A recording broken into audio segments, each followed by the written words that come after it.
High students, நம்ம இன்றைக்கி post பேசிக் BSc nursing course பற்றின டீட்டெயில்ஸ் தான் பார்க்க போகிறோம். போஸ்ட் பேசிக் பிஎஸ்சி நர்சிங் பார்த்தீங்கன்னா ஜிஎன்எம், அதாவது diploma in GNM course complete பண்ணவங்க இந்த கோர்ஸ் வந்துட்டு ஜாயின் பண்ணி படிக்கலாம். ஜிஎன்எம் கம்ப்ளீட் பண்ணி தமிழ்நாடு நர்சிங் கவுன்சிலில் register nurse and register midwifery licence வச்சுருக்கிறவங்க இந்த கோர்ஸ்க்கு அப்ளை பண்ண முடியும்.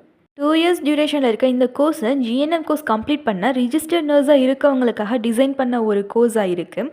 இந்த கோர்ஸ் கம்ப்ளீட் பண்ணவங்களுக்கு registered nurse, nursing instructor, staff nurse, critical care nurse மாதிரியான பொசிஷன்ஸில் எல்லாமே ஒர்க் பண்ண முடியும். இந்த கோர்ஸில் nursing research, nursing theory, advanced clinical skills, nursing management பற்றி எல்லாமே டீப்பாக லேர்ன் பண்ணிக்க முடியும். இந்த கோர்ஸ் பார்த்திங்கன்னா பிஎஸ்சி நர்சிங்க்கு ஈக்குவலாக இருக்கும். இந்த கோர்ஸ்க்கு ஏஜ் லிமிட் பார்த்தீங்கன்னா 45 வயசு கம்ப்ளீட் ஆன மேல் அண்ட் ஃபீமேல் 2 பேருமே ஜாயின் பண்ணி படிக்கலாம். இந்த கோர்ஸ் பற்றின ஃபர்தர் இன்ஃபர்மேஷன்ஸ் தெரிஞ்சுக்கணுன்னா ஸ்க்ரீனில் தெரியிற நம்பருக்கு கால் பண்ணி டீட்டெயில்ஸ் தெரிஞ்சுக்கோங்க. தேங்க்ஸ் ஃபார் வாட்சிங்.